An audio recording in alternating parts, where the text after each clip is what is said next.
આજે ભારતીય કિસાન સંઘ ભુજ તાલુકા દ્વારા જે ગત 27/9થી સતત 10 દિવસ વરસાદ વરસવાના કારણે જ્યાં ખેડૂતોને મોઢે આવેલો કોળિયો જ્યારે છીનવાઈ ગયો, એમાં છીનવાની વાત કરીએ તો મગફળી જે તૈયાર પાક હતો એ પાક આખો સડી ગયો, ચારો પણ ગયો, કપાસ પણ હતો, કપાસ પણ ઉગી ગયો, જુવાર બાજરી હતા એ પણ ઉગી ગયા.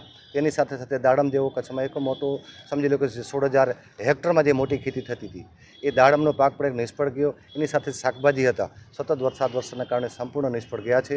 એના માટે આવેદનપત્રો આપવામાં આવ્યા હતા અને આપના માધ્યમથી સરકારશ્રીને કહી રહ્યા છીએ કે 10,000 કરોડની તમે જાહેરાત કરી, એક સારી બાબત છે, પણ ભુજ તાલુકાના ખેડૂતોને એક ગામ નહીં પણ એક ખેડૂતને એ મળવાપાત્ર સહાય રહેતી નથી.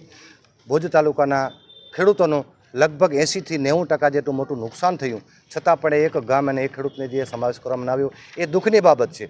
પણ જ્યારે ખેતી પ્રધાન દેશમાં ખેતી કરવી હોય, આ તો કુદરતની કહેર છે, 100% સાચી વાત છે, પણ સરકારે એક માય બાપ હોય અને સરકારશ્રીને આ અનેક વખત અમે રજૂઆત કરી હતી, પણ જે તે વખતે સમજી લો કે રજૂઆતે ધ્યાન ન આપતા આજે નછૂટકે અમારે આવેદનપત્રમાં આપવામાં આવ્યું હતું.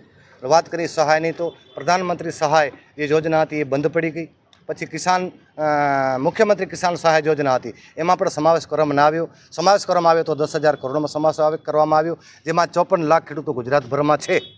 એની સાથે સાથે ભુજ તાલુકાની અંદર 36,000 ખેડૂત ખાતેદારો છે, તો એક પણ ખેડૂત ખાતેદાર અને માલધારીને એક પણ રૂપિયો અમને મળ્યો નથી, જેના બાબતમાં ખેડૂતોને મોટો રોષ છે. તો આપના માધ્યમથી કરી રહ્યા છીએ કે સરકારશ્રીને વિનંતી છે કે આ લોકોને આ પેકેજમાં વહેલી તકે સમાવેશ કરવા અને ખેડૂતોને ટેકાના ભાગરૂપે એક સહાય કરવા આપશે એમની વિનંતી કરી રહ્યા માટે ભુજ તાલુકાના કિસાનો આજે આવ્યા હતા.